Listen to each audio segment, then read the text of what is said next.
Alright, fellow gamers, let's talk about Stardew Valley, the little indie game that could. Created by one visionary, Eric Baroni, better known as ConcernedApe. Stardew Valley isn't just a farming simulator, or dating sim. It's practically digital therapy. And believe me, as someone who spent years enduring the blistering highs and crushing lows only the game industry could invoke, it's more than welcome. Basically essential, actually. Stardew's the cozy equivalent of Grandma's crab cakes, which stands out amongst crowds of pale broth we are often offered as an alternative. But how did one guy with no game development experience make this pixelated masterpiece? And why does it resonate so deeply with millions? Let's dig in. Eric Baroni didn't set out to change the gaming landscape. Back in 2011, fresh out of the University of Washington, Baroni found himself in a familiar post-college scenario. Unemployed and deeply frustrated, armed with just a computer science degree, basic coding skills, and zero formal training in game design, he faced a crossroad. Instead of applying to yet another tech company, Eric took the road less traveled. He decided to create his own game, inspired heavily by the nostalgia of Harvest Moon. And as someone who spent way too much time nurturing pixelated crops both as a kid in Harvest Moon and grown up in Stardew, I am unspeakably grateful that he chose this route, rather than ending up toiling away in anonymity at a Call of Duty support studio or some equivalent. That thought alone convinces me we are in one of the best timelines possible. While letting the weight of the narrowly dodged bullets sink in, let's take a quick look at some of the games to influence ConcernedApe. Not surprisingly at all, he was reared on some incredibly influential and timeless experiences. These titles include early Zelda entries, Chrono Trigger, Earthbound, and not least of which, Final Fantasy. To me personally, Stardew has such a pixel-perfect SNES Final Fantasy aesthetic that I'm able to convince myself they exist in the same universe. Stardew feels like a next-gen SNES title caught out of time with 20 years of growth, progress, and human experience baked right in. With all of these influences under his belt, our hero is ready to embark. Eric dove headfirst into his passion project, transforming a nostalgic idea into a full-time mission. What began as a quick Harvest Moon-style practice game for the Xbox indie marketplace rapidly snowballed into something much bigger. Eric's creative mindset was equal parts ambition, nostalgia, and downright stubborn perfectionism. He wasn't just trying to clone a farming game he loved, he wanted to build the ultimate farming sim that fixed everything Harvest Moon had missed. From day one, he set an almost comically high bar for himself. Every pixel, every line of code, every pluck of in-game guitar had to come from him. If that sounds obsessive, well, it absolutely was. But in the best way. This one-man band approach meant that ConcernedApe wore every hat in the development closet. Programmer, artist, writer, composer, and QA tester all at once. The guy basically became the Swiss Army knife of game development, teaching himself pixel art and music composition on the fly, and refining his coding skills by sheer force of will. Crazy. He's like the Super Saiyan of game development. Love it. He even engaged with early Reddit and Twitter communities for feedback as the project grew, effectively crowdsourcing ideas from future fans to shape the valley. Of course, being a solo developer isn't all cozy pixel drawing and melody making, it's also a technical gauntlet. Every time Eric added a new feature or tweak, there was a decent chance something else would break. The classic whack-a-mole game developer routine. And unlike a big studio, he had no team of engineers or QA department to call in for backup when things went wrong. If there was a mysterious bug causing chickens to moonwalk through fences at midnight, guess who had to figure it out? Yep, Eric. He tackled these challenges with a mix of ingenuity and sheer grit. Incredibly, he refused to ask for help online or hire outside assistance, instead scouring existing forum posts and documentation to solve problems himself. He's the kind of guy who won't ask for directions, even on a coding road trip. This dogged independence meant that he often spent 10+ hours a day hunched over his computer in a spiral of coding and recoding. He'd implement a feature, realize weeks later he could do it better, then tear it up and rebuild it from scratch, ad infinitum. As Eric admitted, as my skills in pixel art, coding, and music improved, I wanted to keep redoing everything in the game and making it better. As is the game developer way. Talk about chasing perfection. Mm-hmm. Each iteration made Stardew Valley a little more polished, but it also meant the finish line kept moving further away. Through these early Stardew days, Eric's emotional journey was a roller coaster of caffeinated highs and self-doubting lows. On good days, he was in the zone, fueled by genuine love for creation. When deep in a project consuming his life was when he felt best. He would hit a flow state composing a new seasonal track or designing a villager's storyline, feeling like a god of his tiny pixel world. But on bad days, hoo boy.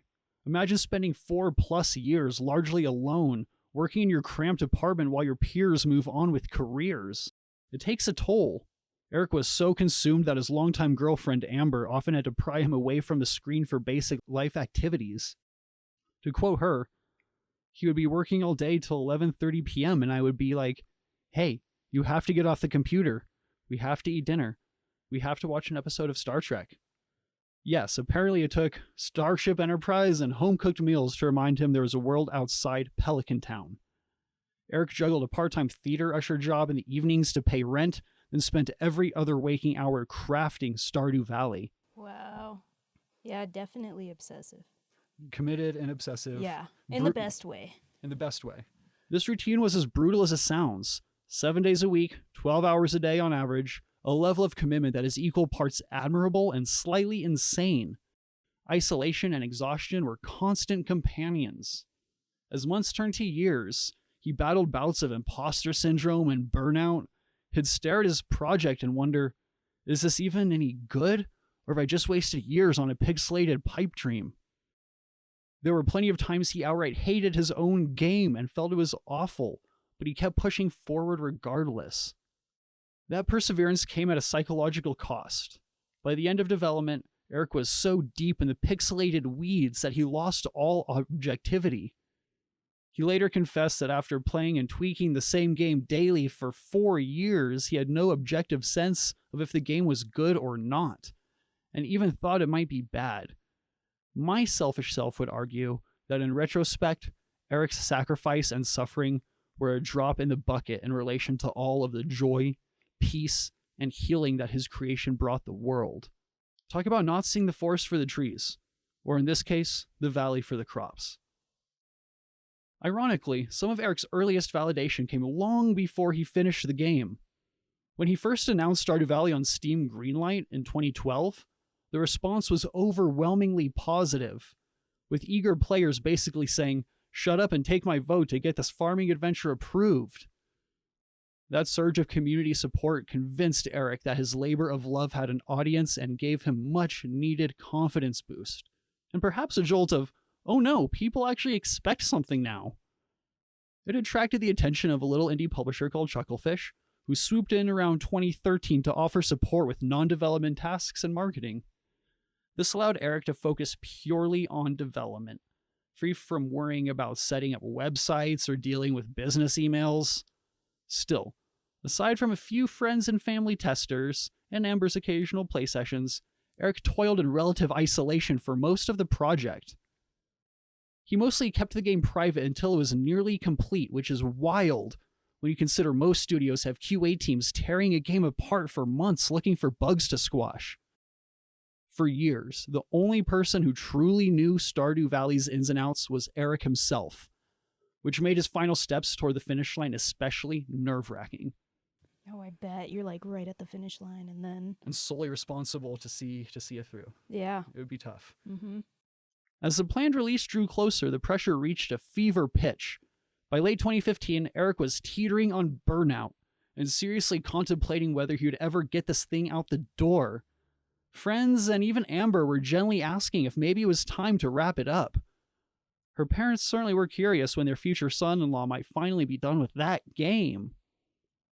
Eric felt the weight of proving he wasn't just whistling at windmills, my own expression, that all this obsessive work would amount to something real and not just a never-ending hobby. In a last-ditch effort to regain perspective, he did something both scary and crucial. He let a few outsiders actually play the game. With Chucklefish's help, 3 trusted Twitch streamers, true Stardew fans who'd been following the project, were invited to test a pre-release build in secret. For the first time, someone other than Eric spent a significant amount of time in Stardew Valley's world, and their early reactions blew him away. These testers were hooked almost immediately, losing themselves in the farming, fishing, and friendship of the valley. They provided tons of feedback and bug reports, essentially turning Eric's interminable solo grind into a collaborative sprint to the finish.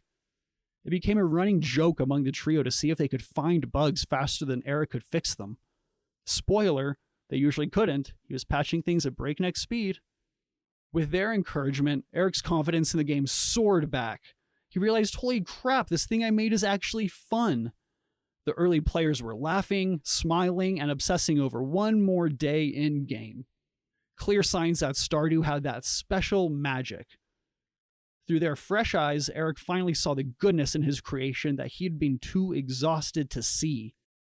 It was the emotional second wind he needed.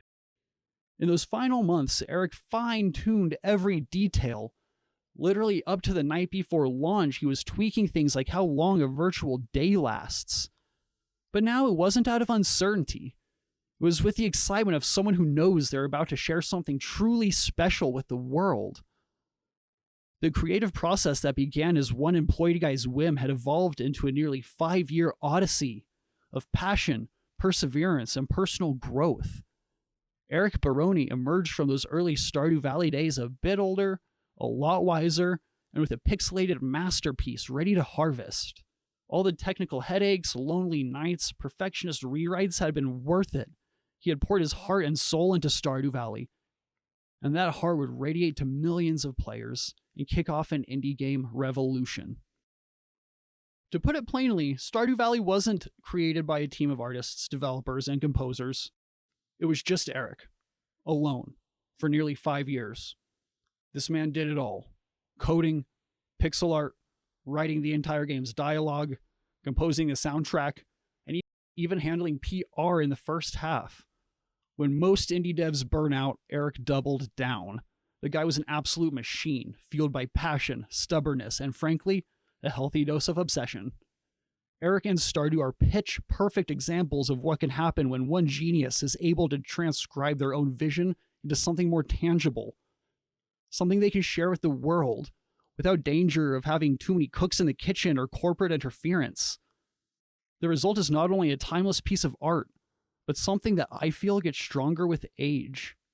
Eric meticulously iterated every detail, not just to replicate the farming sims of his childhood, but to reiterate, modernize, and perfect them. His philosophy was clear. Every moment spent in Stardew should feel meaningful, relaxing, and rewarding, as well as respectful to the player's time and choices. There were no loot boxes, no microtransactions, no FOMO, just pure, wholesome gameplay. If Tiger Electronics was a villain of my childhood, ConcernedApe was the messiah my gaming soul desperately needed. The magic of Stardew Valley isn't just in farming, it's in freedom. Baroni understood something many AAA developers still struggle with. Players crave meaningful choices, even in a simple setting. Do you want to spend your day fishing? Go for it. Farming obsessively?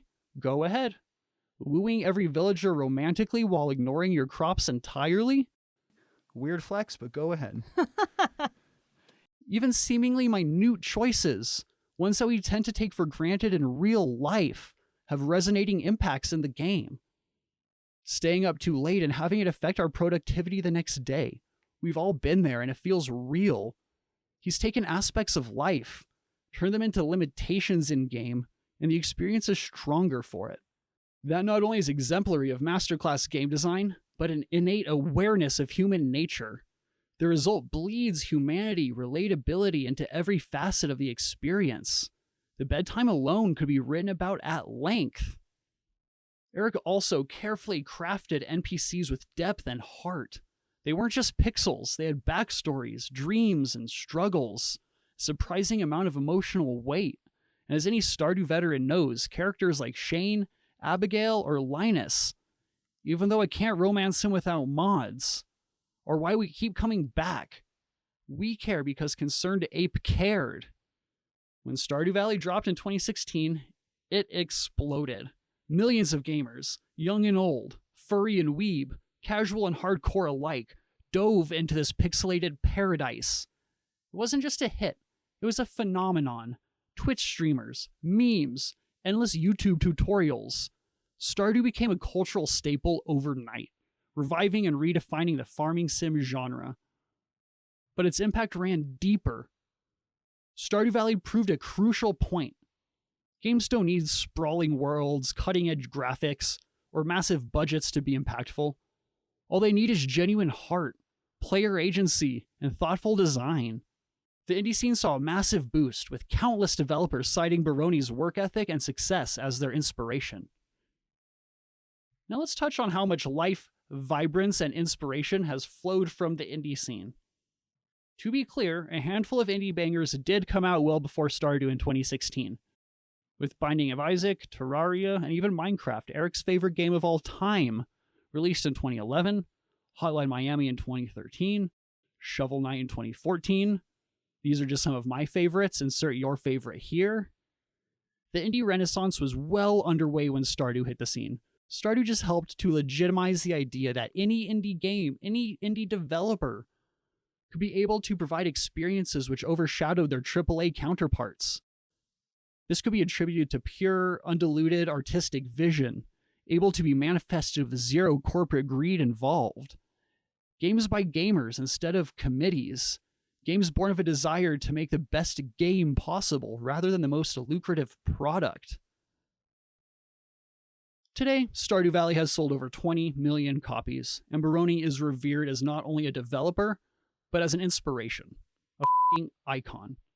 He still regularly interacts with fans and the game itself, carefully curating every update, knowing full well that he's created something bigger than himself.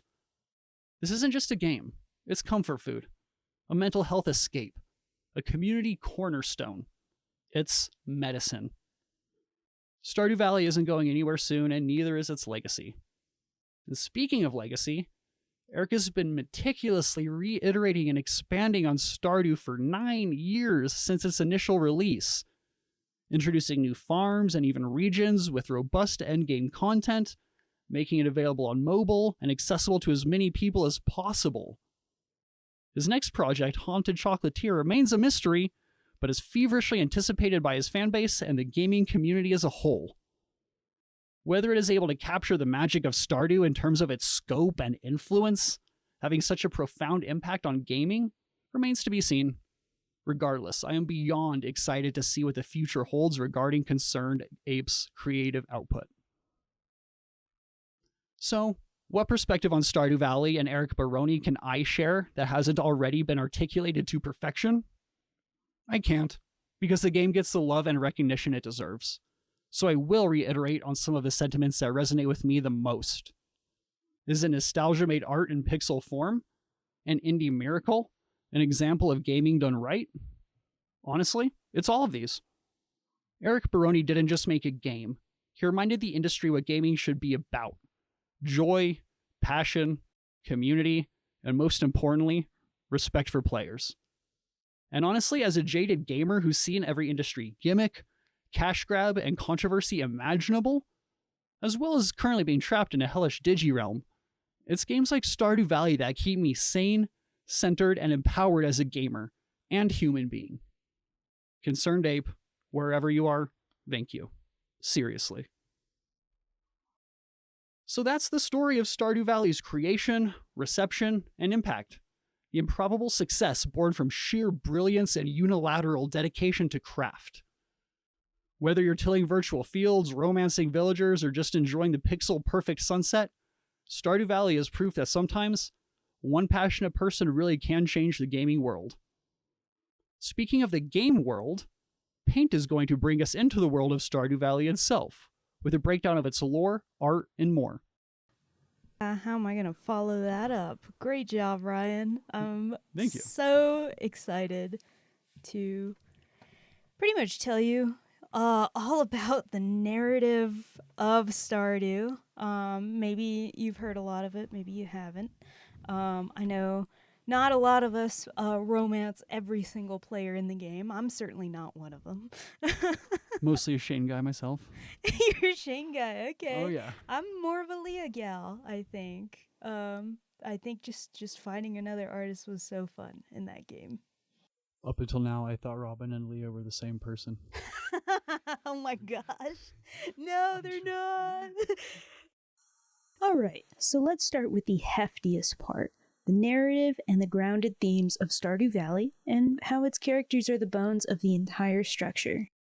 One of the things you hear most about Stardew Valley is its rich narrative with the NPCs you as the player can talk to, romance, and build a technically one-sided relationship with. NPCs are non-playable characters for those not up to date with gamer lingo. Its popularity and respect is well earned on this front. Not that anything with this game isn't well earned, to tell the truth.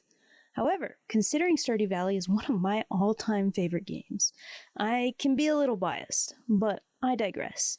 The game on its head is set in the titular Stardew Valley, and it's ultimately about taking over your in-game grandfather's farm after your character needed a change and quit working for the Joja Corporation, who we'll discuss later. We never actually get to meet the grandfather, only glimpsing his spirit at key points in the game, reading some of his scattered and hidden journal entries, and listening to Mayor Lewis sparingly comment about him for the most part. In this sense, I think Brony being vague about the character lets you, the player, fill in the gaps with your own headcanons. He does this a lot with the main character's story and background, which I think was a smart choice as it really adds to the relatability factor. So, what happens when you quit your corporate rat race job in the glistening Zuzu City? Well, because your grandpa passed away, the farm has been left in disrepair and neglected. Thanks, Mayor Lewis. Joking aside, the game doesn't make this seemingly monumental task feel like a chore. It helps you to quickly figure out the mechanics of the game. As you continue your task of resurrecting your farm, or maybe even reinventing it, you start to become more familiar with the town's charming NPCs. To make it easy, we'll split them up into 4 categories: the giftable characters, the romanceable characters, the non-giftable characters, and the non-dialogue characters. Okay, I'm excited to unravel those ones. All right. If I miss some, let me know via the message box wherever this is broadcasting. So first, in no particular order, we have our giftable characters, meaning you can give them gifts, but ultimately, they're non-romanceable. You can receive recipes and gifts from them in the mail at certain heart levels. I'm gonna bundle the characters who are married in one to save time, so forgive me if I don't go into too much detail. Though, like the game, I'll start with Mayor Lewis. He's Pelican Town's mayor, and that's kind of his whole personality. Everything, is about doing his job and making sure that the town looks good for the governor. He's also got a thing going on with Marnie, but wants to keep it a secret for whatever reason. I don't understand it since most of the villagers seem nice enough and don't strike me as the type to not vote against him because he's dating a resident. It doesn't seem that lecherous to me. He's also got a gold statue of himself hidden in the back of his house. Yep, do with that information what you will. Done. Pierre and Caroline. They're Abigail's parents and live above Pierre's general store. There's not too much to say about Pierre other than he's kind of a workaholic, always working the festivals and events, and he's bitter rivals with Morris. Though it is curious that Caroline, she seems to be pretty content about life up front, but once you start earning hearts with her, she's got some interesting dialogue that kind of makes me think she regrets moving to Pelican Town. For example, here's one thing she says when you reach 6 hearts with her. When we first moved here, I took a while to settle down. I wasn't really ready for the domestic life. Pierre's a bit traditional, but he's a good man. He's ambitious, but he always puts his family first. This is what she says if the player marries Abigail. She's a free spirit like I was before I met Pierre. She's probably having the time of her life on your farm. It may be nothing, but it feels like she's subtly saying she's settled for Pierre, you know? Moving on to Clint, he's the town blacksmith and seems like an alright dude.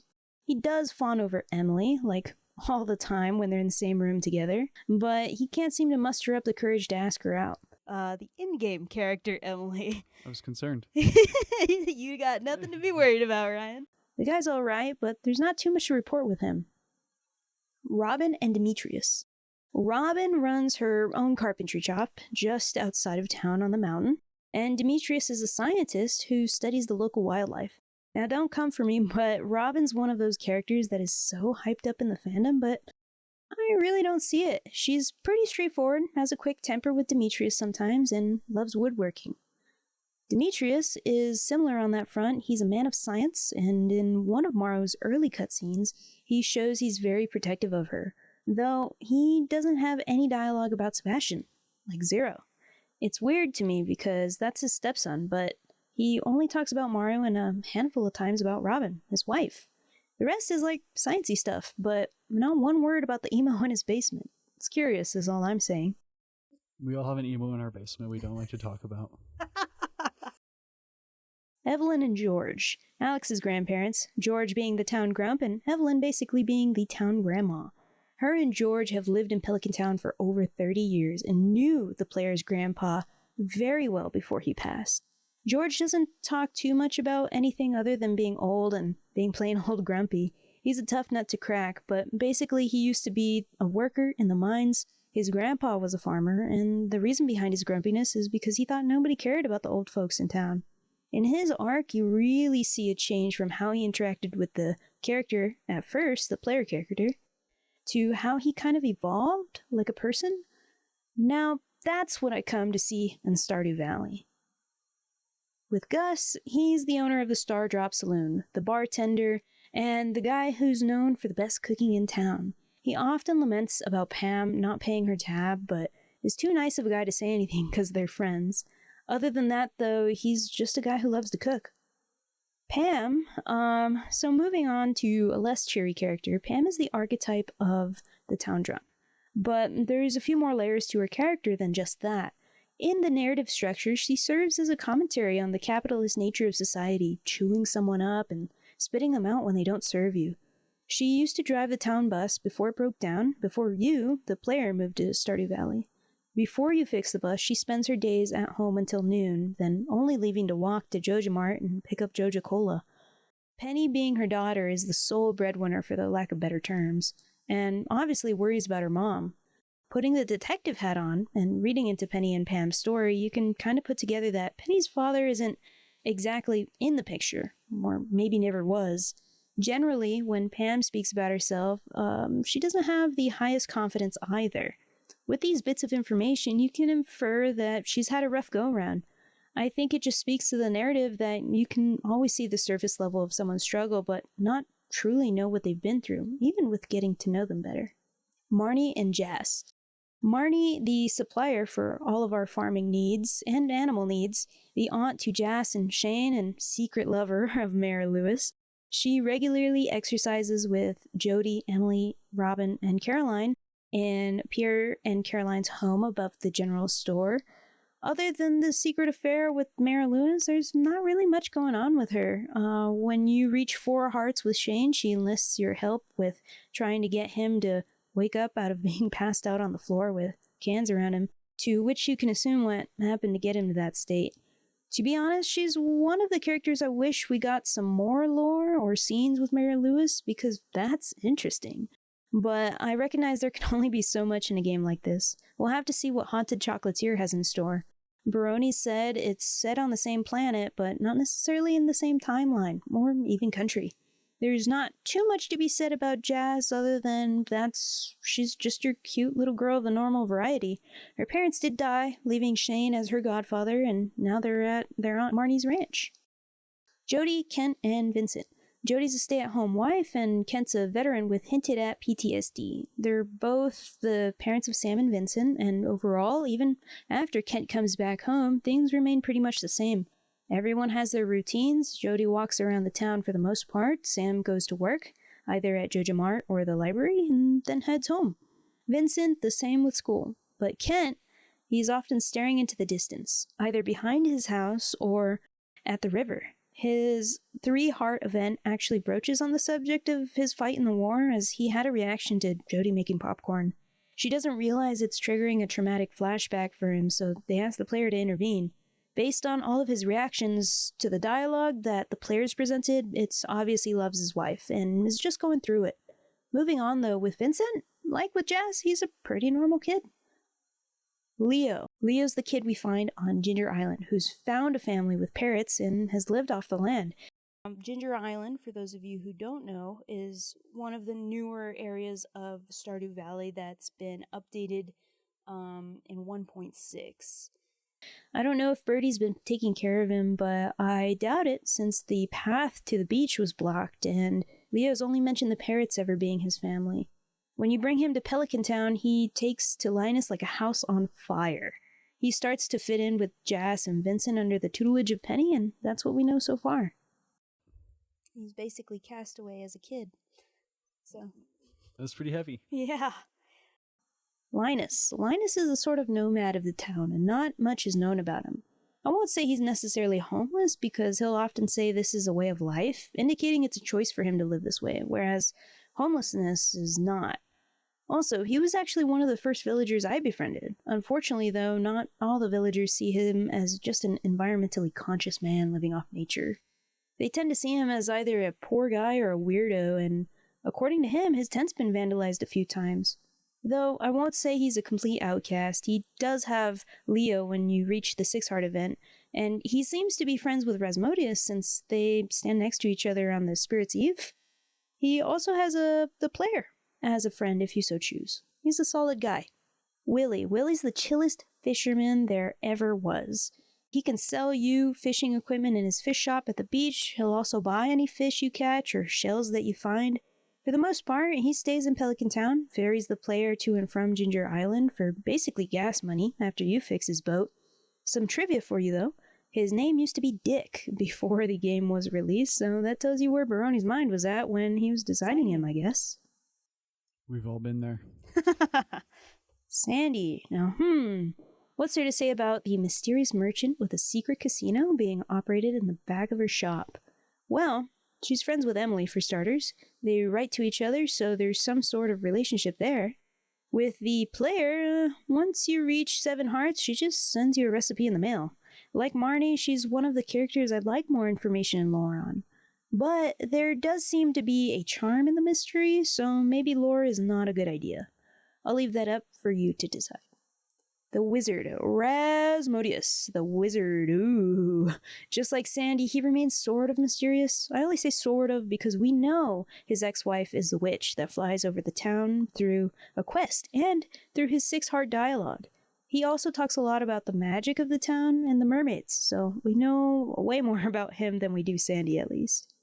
Krobus, which is kind of the platonic marriage roommate option, if you so choose. He's a pretty chill shadow person that lives in the sewers of Pelican Town. He's the only non-aggressive monster in the game other than the dwarf, but he drops some pretty interesting lore about a 1,000-year war between shadow people and dwarves. Also, he doesn't speak on Fridays, but he'll still sell you things. If you make him your roommate, he only leaves the house on rainy days, because, he's a shadow person, has a chest in place of his normal spot in the sewers, and if you invite him to the movies, he wears this funky little costume, which I thought was so much fun in both a narrative and a design way. The dwarf, much like Krobus, is an interesting character. Originally, he's hidden in part of the mine until you crack open a huge boulder with your pickaxe, and then you can't really understand him until you give Gunther 4 dwarvish scrolls that you find. Then you'll be able to understand him via a little translation book. Like Krobus, you can buy things from him for yourself or the farm. Then we have our romanceable characters, who you need to gift items to for dating and marriage. After marriage, they'll live with you, have their own little room and routine, and give you gifts in the morning if their heart levels are high enough. Or, if you neglect them, realistically, they'll make some remarks about it. Either way, they all have backstories that you unlock as you pursue them. There's my favorite, Leah, who never drops below 10 hearts with me. She's an artist who moved to Pelican Town and is super into salad and foraging. She's seemingly best friends with Elliot, meaning they stand together a lot, but that's about it. Probably because they're both redheads or artsy types. She's fleeing to Pelican Town from a seemingly toxic relationship to pursue her own dreams with the art field. Maru, Demetrius and Robin's daughter, also Sebastian's half-sister, which we will get into when we talk about the emo edgelord. Maru is the tech genius archetype and spends a lot of time tinkering and hanging out with Penny. She also manages to make AI gain consciousness in one of her heart events and sets it free. Wow. Penny, she's Pam's daughter and the self-assigned school teacher for Jas and Vincent. She tends to talk a lot about families, education, and seems to have a little thing going on with Sam, maybe? Before the Penny 8 Heart event, Vincent says he saw Sam lift Penny up into a tree clear off the ground one time, to which Penny abruptly changes the conversation to something else, leading me to think if the player hadn't pursued Penny, then there'd be something there. She takes care of Pam a lot, especially after Pam is alluded to being hungover. There's a lot of baggage with this character, especially when you decide to pursue her, but I've already gone over all that with Pam's overview. Emily, Haley's chill and a very whimsical sister. She and Haley take care of their parents' home while they're out traveling, but it seems like Emily usually does most of the tidying, according to Haley's 2 Heart event. She works for Gus, is friends with Shane and Sandy. She overall seems to be very spiritual and in tune with nature since she's a crystal girly and also loves animals and salad. Haley is one of the most misunderstood characters, I think. Sure, she's really blunt when you talk to her, but she's not overtly a mean girl. Sure, she'll call you stinky or tell you that you have dirt on your clothes, but again, that's kind of what being blunt means. She's into photography, is seen hanging out with Alex a lot, and she loves pretty and expensive things. She tends to think about how her words and actions make people feel after she starts getting with a player, but mainly she stays the same. Abigail, Caroline, and possibly Pierre's daughter? Yeah, there's a little theory out there that Abigail isn't quite exactly Pierre's daughter, but the product of an affair between Caroline and the wizard, Rasmodius, due to this 8 Heart quote from Caroline. When we first moved to Pelican Town, I would take secret walks to the wizard's tower. Don't tell Pierre, he has jealousy issues. Abigail was born about a year after we moved. Rasmodius at 10 Hearts also says, "You mustn't tell anyone, but I have reason to believe that one of the locals is actually my daughter. I could be mistaken. It's rare, but it does happen." It's definitely a wild theory, I know, but hey, I haven't seen it disproven yet. Stardew After Dark. Oh yeah. Alex, he's your typical jock archetype, except he's not. Alex lives with his grandparents, George and Evelyn, and is seen hanging out with Haley a lot, while also manning the ice cream stand.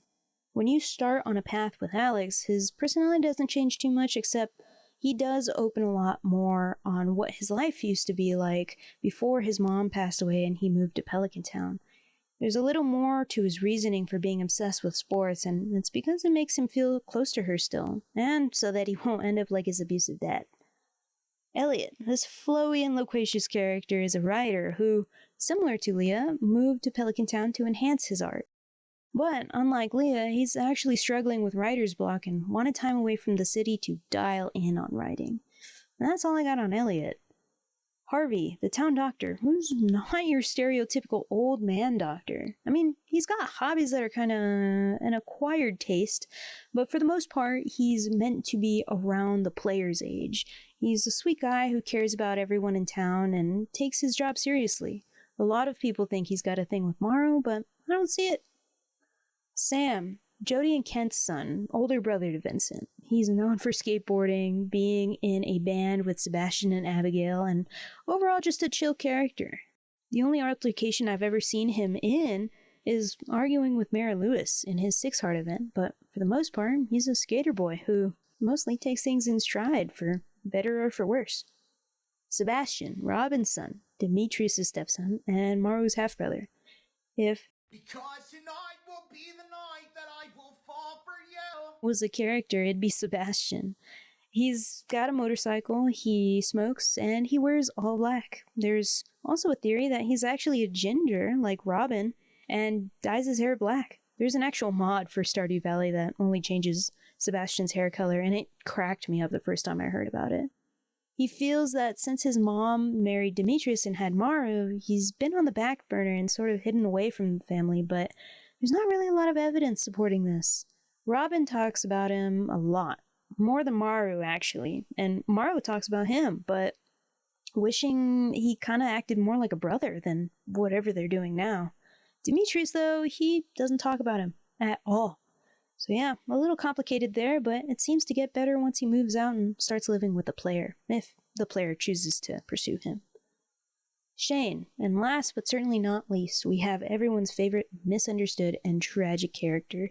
Shane's backstory is one of the hardest to get to after Sebastian, and not for lack of trying. He may come off mean at first when you try and talk to him, but soon enough, you find out he's just got a self-detrimental coping mechanism.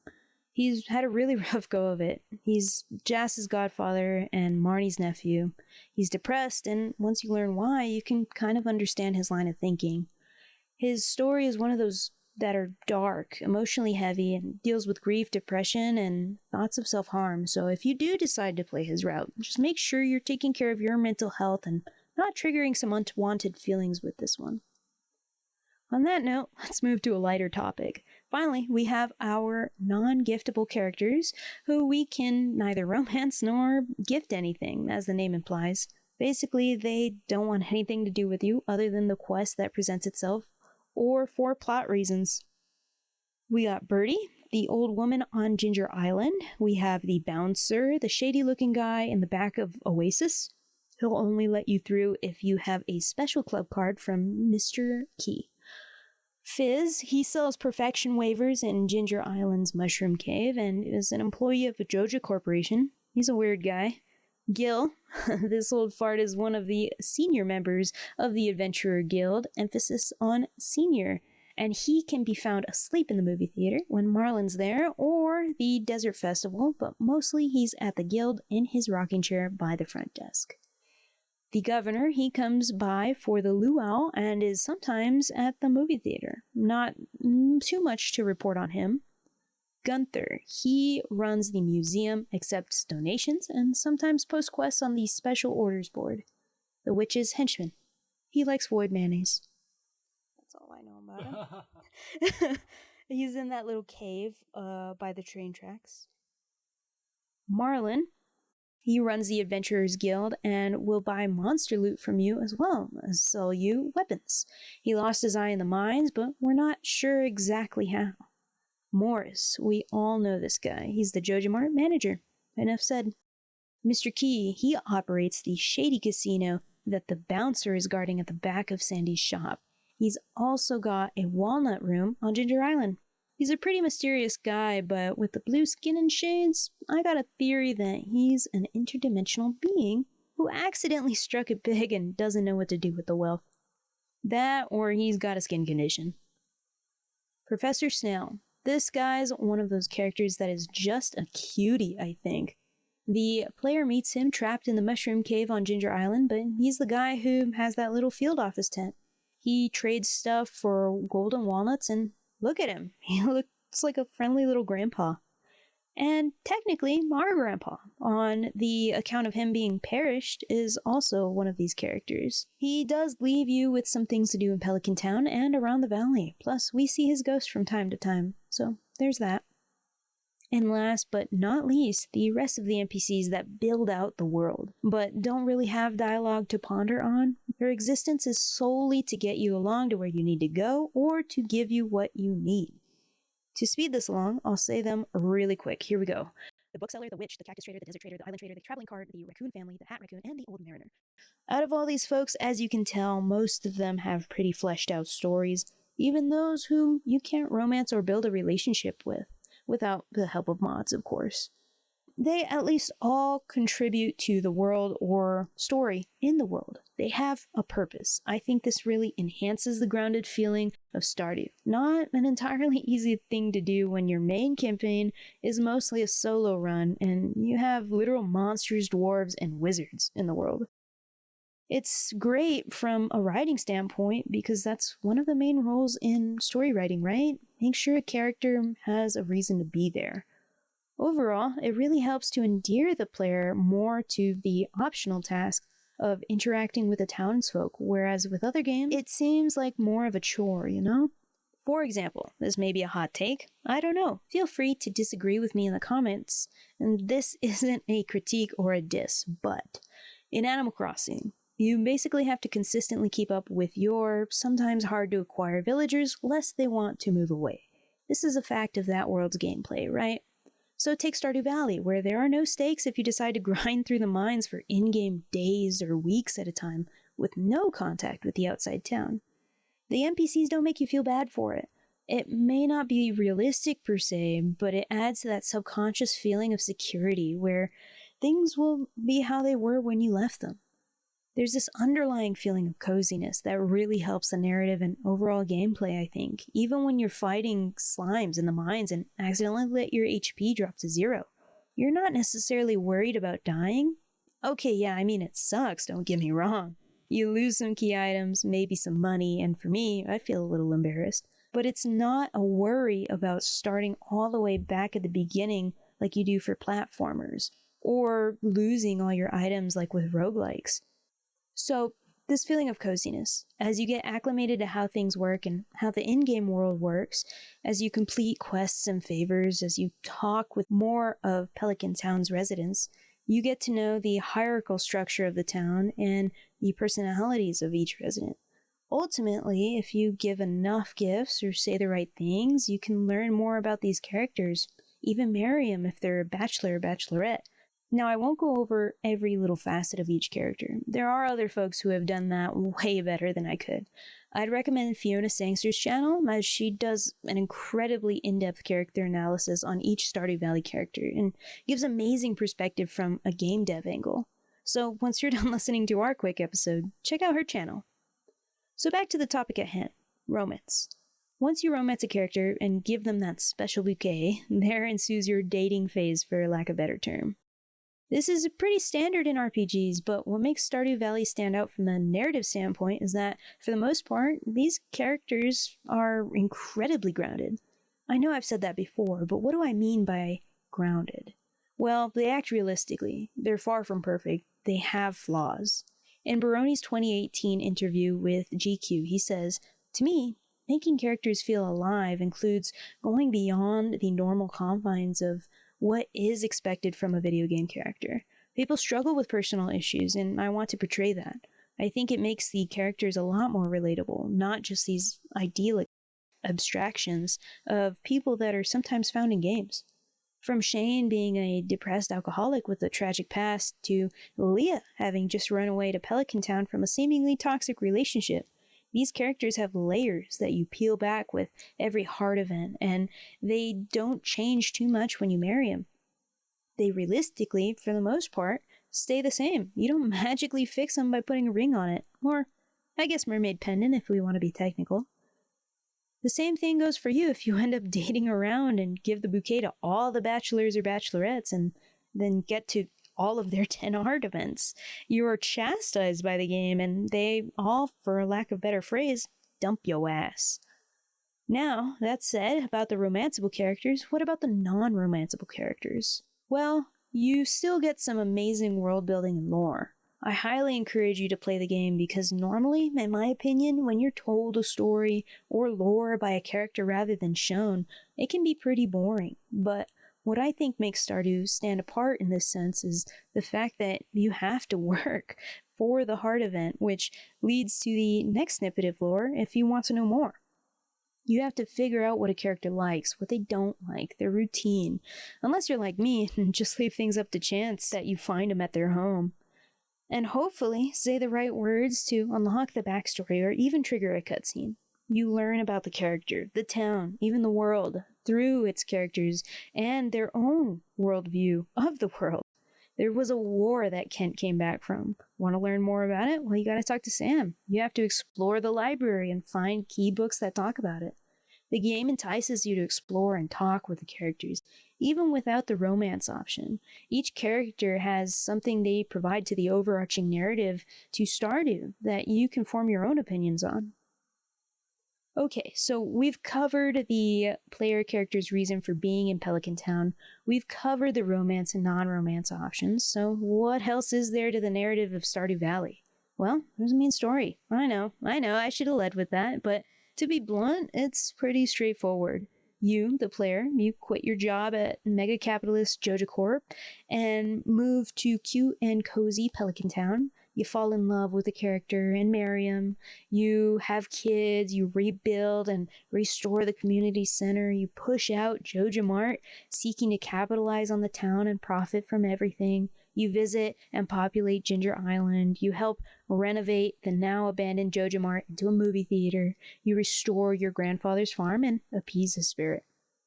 Or maybe you don't. Maybe you decide to become a fisherman. Or maybe you don't. Maybe you decide to become a monster hunter or a miner. Maybe you decide to become a forager and gather things. Maybe you decide to change your occupation and master them all. And that's the narrative of Stardew Valley. Your narrative. While yes, there's an overarching story there, you, the player, get to decide how you play and ultimately live your life in Stardew Valley. The game isn't dependent on success. It's not dependent on you to tend to every need of the residents. It's not even dependent on you making a ton of money and turning your farm into something wild. It's about having fun, and having fun your way. So, with the narrative part of Stardew fresh in your mind and familiar, let's take a look at the early designs and art of the game before it came out and took off. Honestly, it's pretty straightforward. Baroni didn't really start out with the charming pixel art that Stardew Valley became known for. Let's take a look at the early art. Humble beginnings. Humble beginnings, yeah. Eric has gone on to do multiple interviews and has even taken to places like Reddit and Twitter to share his art process and development for the game, something a lot of developers are tight-lipped about. In an interview with the Mental Nerd blog in 2023, he shares how he first started with pixel art. He used to start out on paper with drawing and had developed a certain style, but having to learn pixel art for Stardew Valley has really influenced his creative direction. Oh, interesting. The first asset he ever drew for Stardew Valley was the dirt tile, believe it or not. It wasn't a sprite, it was the floor. Some of my favorites of his early Stardew work has to be the early character work, because my god, look at Morris. Does this man look like the seedy Joja Mart manager we all know? No, he looks like he ate that guy. I was going to say, he's pretty ghoulish. I think they pull off the seediness. Look at the Junimos. They have always been cute, I'm glad to report. Super cute little guys. Next, we have the early concept art for characters. One of my favorite things to do is character design. You can show a lot of story through a character, and the vibes a character gives off can make or break any visual story. So, although Eric Baroni went through revision hell, as I like to call it, ultimately he landed on all great designs that are now beloved across the world.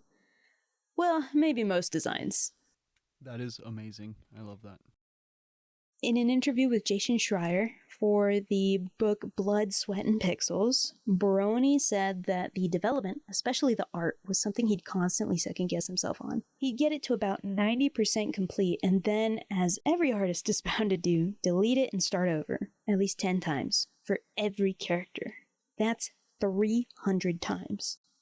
Even though he said it was his favorite thing to develop the art and music for the game, there's something to be said about going back and reworking your designs and almost completed work just to start from scratch again, then continuing that cycle up until the final days of release. Talk about dedication and making sure your vision is true.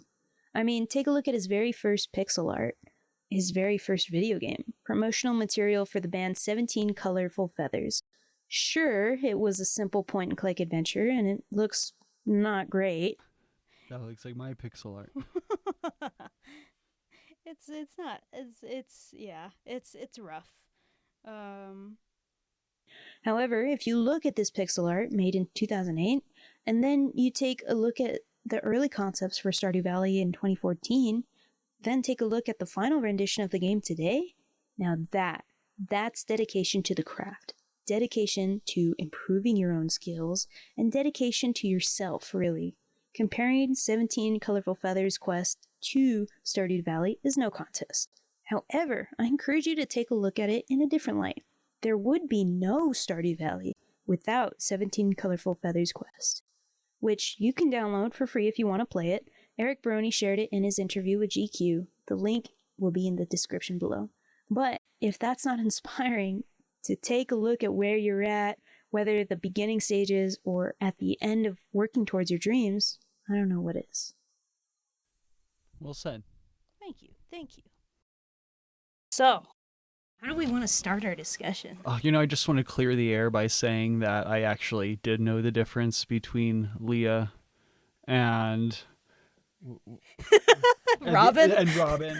No, Leah's my go-to romanceable character. Yeah. In Stardew. I find her arc just super endearing and really indicative of what Stardew is about, just growth of people as well as crops. Yeah. I think that's embodied incredibly well in her arc. And Shane is... He's more like an 8-star arc for me. I want to see mostly what he's going through, but I don't necessarily want him living in my house. Yeah. Yeah, same.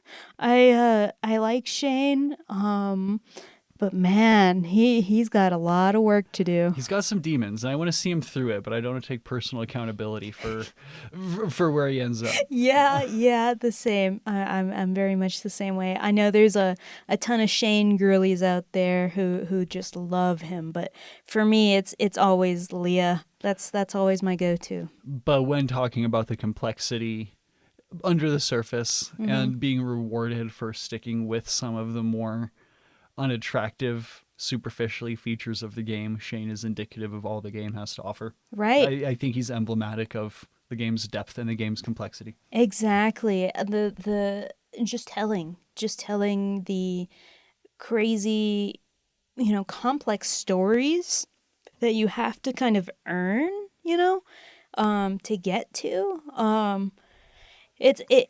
I'm hesitant to say it, but it kind of emulates real life in a way, with no stakes. Like, take for instance, like, you can't just walk up to someone off the street and like marry them, in most cases, but you have to be interested in some of the more superficial aspects of them, right, and chip away at their exterior, exactly, and start to get to know them more and resonate with them. Exactly.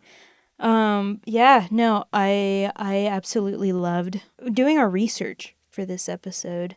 I definitely thought I knew a lot about Stardew Valley, but there was so much more to learn just with the background of the art development. Well, and art development, character development, the lore, Eric Baroni, and everything surrounding it, I feel like deserves to be learned as much as the game deserves to be played.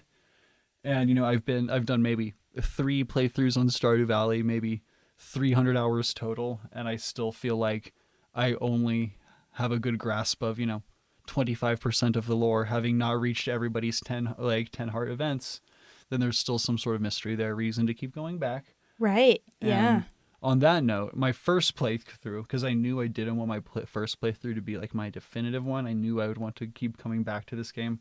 I did my first playthrough as a JoJo Mart playthrough. Oh, great. Where you don't do the community center bundles and instead you do the JoJo Mart bundles. Okay. And it is not fulfilling at all. I don't think it's meant to be. That's what I thought. It is not fulfilling at all. But it, once again, true to our praise of other characters, it allows you to see a slightly softer side of Morris as well. That I feel like some people would not know to look for otherwise. Right. And I think, too, like, it just goes to speak that there's 2 sides of every coin, right? And 2 sides to every story. And Stardew Valley is really good at, not necessarily telling those stories, but letting the player kind of absorb them on their own. And tell those stories themselves. And put ourselves in the shoes of those in those stories. And I think it's, like you said, in your character analysis of Mayor Lewis, how he more vaguely alludes to a lot of these events in game and sort of sets up this world, but allows a lot of room for player flexibility and sort of inserting oneself in one's own lore, which I think is definitely a key aspect in a fulfilling role-playing game experience. Exactly. And just like sort of being able to determine why your character got burnt out. Just a lot of the key nuances between some of the details in the town, your grandpa, all of these things. It lets you paint the picture for yourself. And I think less is more in that way. Exactly. Yeah, I think it makes it way more relatable. You don't have, a Batman type, oh, my parents died and now I must become vengeance. You're just literally, your grandpa passed away, left you this farm, and you're going and really healing, right? You're going to heal. And there's no winning in the game. There is just healing oneself, healing the town, helping others heal, and just healing a community. Right. And I feel like that if there was a victory condition in the game, it would be some sense of healing, either on the part of the player or the characters. And I feel like that would be one of the themes of the game, growth and healing in general. Exactly. And I think too that I don't know, it feels so good to me, particularly in Stardew Valley, over any other game, of like when you complete a quest for a character, like on a special board or someone's requesting something. I don't know, it just makes me feel good, like, oh, they needed this. But like when I'm playing something like Pokemon, for example, right? The quest doesn't feel, I mean, it's fulfilling, but it doesn't feel fulfilling like Stardew Valley. It's not a personal quest, and it's Exactly. not because you want to do it. It's because it's laid out in front of you, and you're playing ball, but it's not your game. Yeah. To a degree. I like Pokemon, but that's like- another but that's another discussion. No, I like Pokemon too, but yeah, that's just as an example. Like Stardew Valley is just, it's so real in its writing, that it makes it feel different than other games. And to me, I agree. To me, the quest with Mayor Lewis's short pants in Marnie's house, Yeah. kind of stood out to me as being one that was not necessarily fulfilling to do, just kind of effing weird. Yeah, but it was so funny because and it's subversive in the right. same way that a lot of characters in Stardew Valley are subversive. Right. It's not, and it's wholesome in its own right. But it relates to real life, but though. it's too. relatable. Like people have Like, done some quote weird unquote stuff. affairs, and like people have relationships, and you take this character who you assume is one note and mostly is Mayor Lewis, Yeah. and you add one more note to him, and it goes a long way. Like we're Right. talking about it years later. Exactly. And who was the couple who you said in yours that you felt like maybe without the player's intervention they may have ended up together? Penny and Sam. Penny and Sam. Mm-hmm. But then also earlier on you said that Leah and Elliot in your mind resonate maybe a little bit because they're like creative left brain types a little bit, but Right. but that's all you really saw between them. And really, though, they stand next to each other at events, and that's all we have to go on. And to me, I've read into that enough over my playthroughs where I feel like there's a slight potential spark between them. Really? Like I've always read into like maybe Leah is slightly attracted to Elliot in the early days. Wow. And if we ever got a Stardew Valley sequel, which I hope we don't, Yeah. I would like to see where these characters that you did a romance ended up. Right. Would be fun. Yeah. Like the people who Without like a player character. yeah, like Yeah. the person you stay married to is with you, but if they're taking like the game state from the first game into account and taking it into the second game, if you don't marry Leah, see if she gets with Elliot. If you don't marry Penny, see if she gets with Sam. And I think that'd be a lot of validation towards like some of this lore on the player's part, and that would be fun. Mm-hmm. And I think like I would like to see like more of Pam is one of the stronger characters in the game. Mm-hmm. And I would like to see more of her arc beyond what the game shows us. Yeah, I would like to see her and Shane, and maybe this could be handled in a patch update, because I know he's with Ginger Island. Like I just learned about 1.6, and I just got Leo into my Pelican Town. I was like, I didn't even know that there was how deep this new content went. I didn't even know how deep. I thought it was just patch updates, but no, there's a whole ass island out there. And I've got conflicting feelings on that because Ginger Island is amazing. New characters are amazing. Eric should be able to do what he wants with his art. But part of me feels that he's just putting off working and releasing Haunted Chocolatier as long as possible. And being the kind of solo developer that he is, I know the time that's going into Stardew is not going into Haunted Chocolatier. And I respect his process. But I am ready for Haunted Chocolatier. Yeah, that's such, yeah, with reading how Powerhouse threw first stab at Stardew Valley, right? And it just being an immediate success. I'm like, I wonder what toll that has to take on you as a solo developer. A lot of it, of course, is kind of self-imposed because he doesn't hire a team or extra hands to help. But, I mean, it's kind of warranted because if you do have extra hands, how much does your game change from your true vision, right?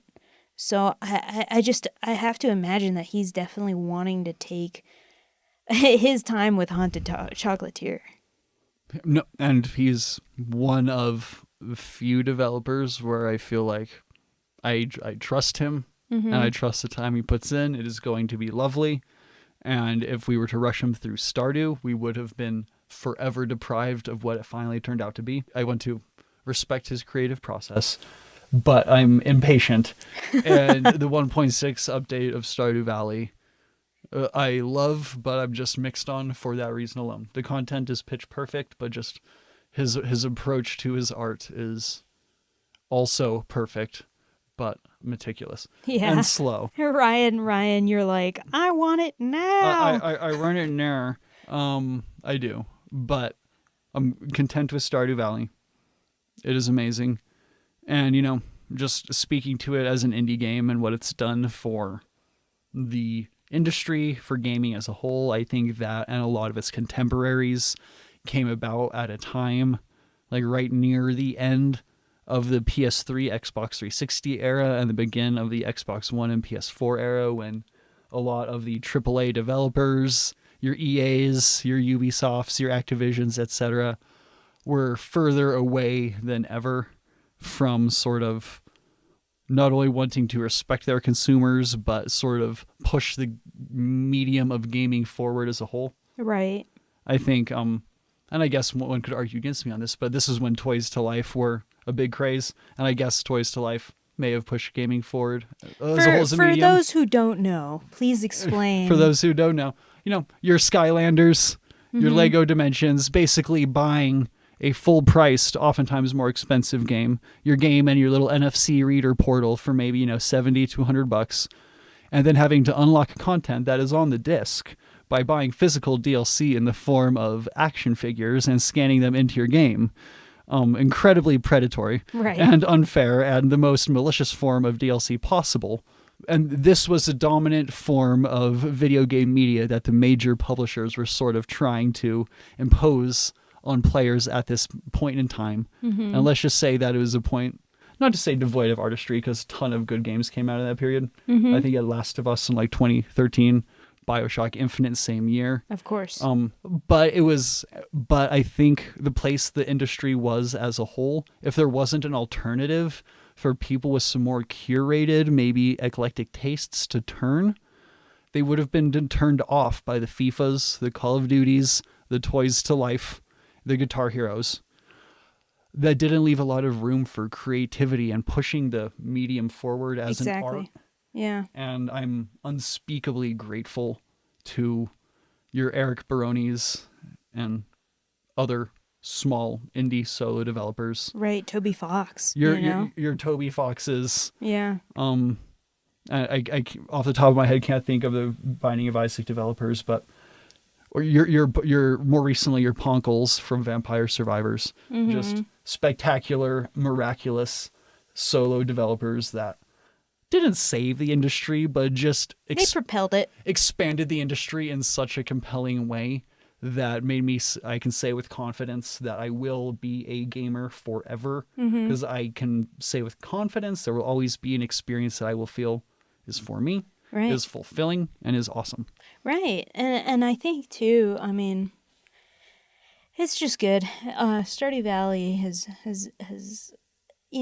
its niche. I mean, farming simulators and sort of dating sims, RPGs are not for everyone, but I feel like everyone can find something that they like in Stardew Valley. Whether you want to fight monsters. I mean, I wasn't into Stardew Valley when it first came out, and I had to be convinced in 2020 by my friend Audrey, and Audrey was like, you need to get in on this game. And I was like, is it on the Switch? Yeah, it's on Switch right now. It's on sale. And I was like, Man, okay. Well, it looks like it's a farming sim. I'm not really into that. And I was like, I got Animal Crossing. They're like, no, this is not Animal Crossing.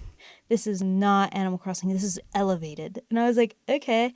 So I downloaded it. I found I loved it. And the rest is history.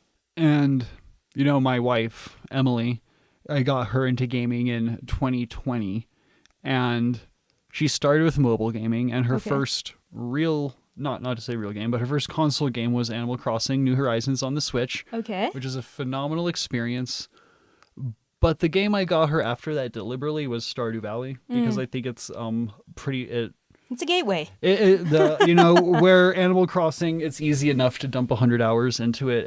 I feel like it's a much more compulsory experience rather than a fulfilling one. It's when you do it just because it's there and not because the game is begging to be played. Sorry, Animal Crossing. I love Animal Crossing, but I feel like when you put Animal Crossing next to Stardew Valley, there's a level of depth. Well, an Animal Crossing chastises you about not keeping up with your town. For not engaging. There's a bit of a Right. Tamagotchi aspect to it, Right. which I don't hate, but It's a different flavor. there's a different flavor. And not to, once again, I love Animal Crossing, but you're given hundreds of items to craft and decorate with, none of which you're able to interact with in game or add any depth or level of tactile feel to the game world.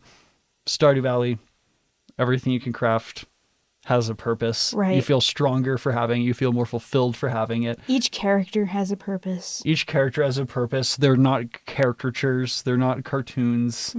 They're people that you want to get to know, and you want to help, really. you want to help. And playing into that theme of growth, the crops are growing. All of these troubled people are growing with your help. You as a character are growing, and you as a player are growing. And for that reason, I really think it's just an essential experience. Right. Yeah, no, I definitely agree with you. So I guess that begs the question, with so many mods of Stardew Valley, right, that can either enhance the game or not enhance the game. Have you played Stardew Valley with any mods? I haven't, just because I own it on the Switch, but even then, with on the PC, I probably wouldn't add any mods to it. I have, but as a standing rule for myself that I tend to recommend to other gamers, if you like a game that you plan on having a fulfilling long-term relationship with, don't mod it right away. Get your money's worth out of it first. Understand what the art is as the developer intended first. Play through Stardew Valley once or twice first to see what Eric Baroni's vision is, because he deserves it and you as a player deserve it.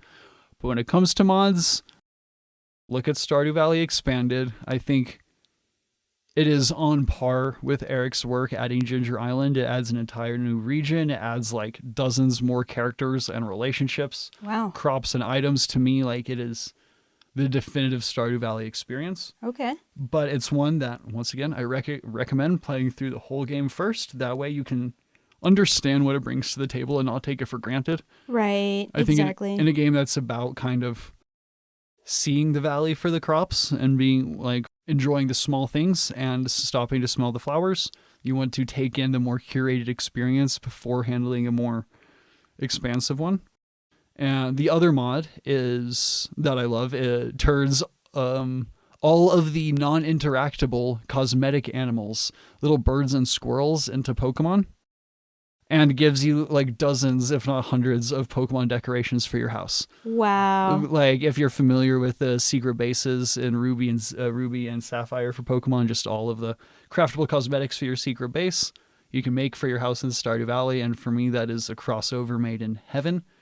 And last but not least, I forget what it's called, something like a Good Neighbors mod, but makes it so when you walk into the bar at night, everybody that's there, you get like a minuscule amount of like relationship with. Wow. So the equivalent of walking into like a bar at the end of the day and be like, hey. Yeah, hey, and just guys. developing rapport with people more passively. A real cheers moment. Your real cheers moment, which I think is not only realistic, Right. but also just really helps to experience, once again, don't do it in your first playthrough, but experience like those 6 heart events if you put enough time with the majority of people. Oh, wow. Because nobody can expect you to manually romance everybody in the game. Yeah. But to get that without the help of mods. to get the passive romance with people, to get that bromance with people just by being in the same room as them, feels powerful in a good way.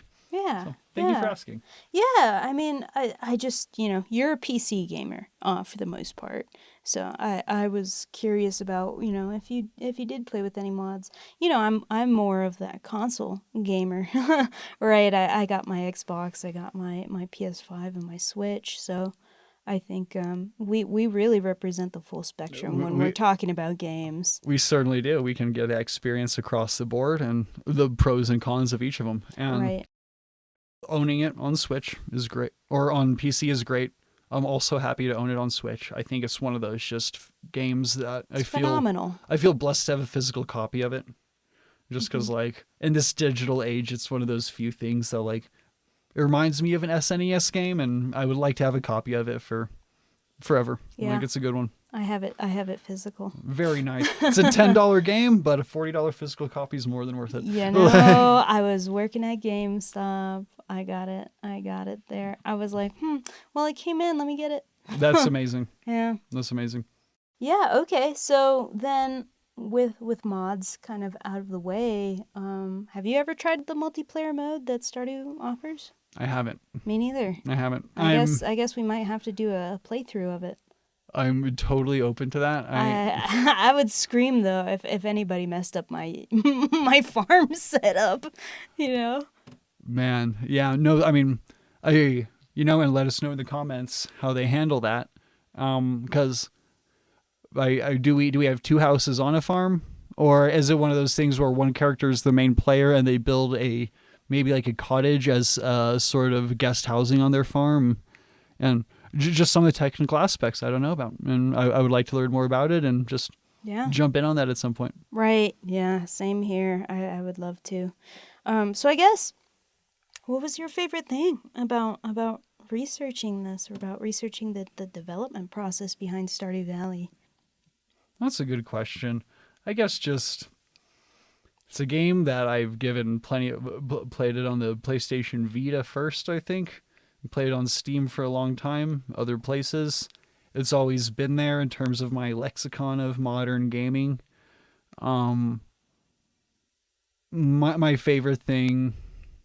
Sorry for the contemplation here. My favorite thing is the bedtime. Really? Yeah. No. Okay. And just how indicative it is of those limitations that can make an experience stronger. And the real nuanced approach to game design, where more is not necessarily always better at the end of the day. Right. Sometimes forcing people to make choices, once again, sometimes choices that we take for granted in real life, not only make the gaming experience stronger, but allow us to do some real life introspection. Right. And see how we sort of approach some of these problems and choices in our own life, and how seemingly insignificant and restrictive it is. I hear people say they wish there wasn't the bedtime. I would get bored of Stardew after a couple dozen hours. Yeah. If I was just able to burn through it. If there wasn't this real life sense of being like, okay, what am I going to do today? I might not have time to do that. Oh, I got to rush. Oh, the store's closed. Like, the rush of emotions makes it feel fresh. So that's my favorite thing. That grounds the game too. I mean, you can't do that in real life. You can't run for hours at a time on a farm. There's got to be some believability there. Oh, and I think you may have asked me what my favorite part of researching it was. I think I told you my favorite part of the game. I'm all for it, though. Go ahead and tell me both. Favorite part of researching just would have been giving the game the time and effort outside of actually playing it that it deserves. I think not that everybody should, but everybody who's played the game and liked it would be fulfilled to Google Eric Baroni and learn some more. Yeah. He deserves it. And he's a very down-to-earth and humble guy. And just learning all those things, paying tribute to one of the greatest digital experiences of our age was my favorite part of it. My favorite part in the research, and this wasn't necessarily like an art thing that I learned, but when Baroni had posted like a game test mode on one. I don't know if it was on PC or if it was on Switch, but he posted a game test mode, and in order to access the game test mode in Stardew Valley, you had to click the leaves on the Stardew Valley logo in the Konami code. Oh, that's fun. Yeah, up, down, right, left, start or something. Yeah, that was how you accessed the game development in Stardew Valley, and I thought that was genius. No, and just, a nice throwback and a nice sort of homage to his roots. Right, and it's funny because with that whole Konami code, that was for developers, like made from developers for developers to get back into the game to see if there was anything wrong or fix any bugs. So it's just so meta and awesome that he has that knowledge too of like, oh, I'm a game developer and I need a way for my game testers to get into the game. Let's have them use the Konami code. That's amazing. Yeah. That is amazing. That's awesome. So that was my favorite part on research. No, love it. Uh-huh. Well said. A favorite part of the game though, now that's harder. I don't know. I think I love the whole game. I have to contemplate about it too. I think just the grounded nature. Oh, you know what's my favorite part of Stardew Valley? Getting caught digging through the trash. I think there you go. I think that is my favorite part because it really shows every character acts different when they catch you. Some people will say, ew, gross. And one of my favorite reactions was Sam's reaction, actually. He's not my favorite character. He's not, definitely not who I pursue in, like, the romance part of the game. But he just says, why are you doing that? No, he just totally, like, does not judge you. As honest of a reaction as you could care. Yeah, stand-up guy. And I like that, too. Because to me, it just also shows, like, just the getting caught digging through the trash, like, reminds me that there's a certain sense of civility to the game. Yeah. Like, Linus stands out on account of being homeless. Right. Like, well, nomadic. Nomadic. I love, once again, and just the granular and more, like, meticulous nature to those sorts of portrayals. Right. Like, it's a very thoughtful portrayal. It really is. But it's just like, it is a civilized space where when you dig through the trash, it draws attention. It does. And sometimes we forget that because we're running through like it's a playground, but it's a town. Well, the game has consequences, and there's no stakes really, but you're not going to get punished. You're going to lose friendship points maybe. And the game notices. Right, but it's not like end all be all. I saw you digging through the trash, so I'm never talking to you again. That's not. Yeah, that caps our hearts at 4 permanently. Right, it doesn't do that. No. But yeah, I would say that's my favorite part of the game is digging through the trash. Yeah. So then I guess let's cap it off with your theories. What are your theories that you have on Stardew Valley on the characters for the most part? Characters wise, and you like, because there were some character aspects that I never knew about that you tuned me into in this. I never knew that the wizard was probably Abigail's dad. Yeah. That was a revelation for me. Wow. I did not know that one. That one's hilarious. Interesting stuff. Interesting stuff.